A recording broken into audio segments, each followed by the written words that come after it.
ఎంసెట్ 2023లో sigma k is equal to 0 to 4 sin square 2k plus 1 pi by 20 sigma మనం expand చేద్దాం.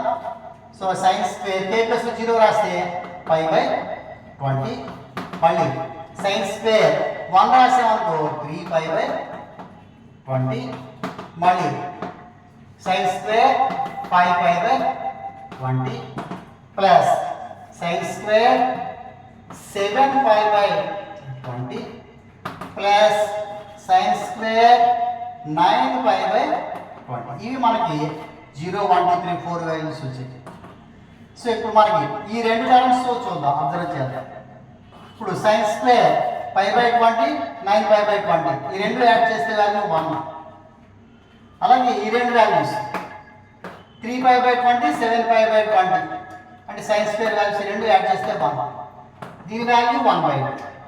1 plus 1 2 plus 1/2 so 4 plus 1/2 so answer 5/2. ఇది మనకి second option.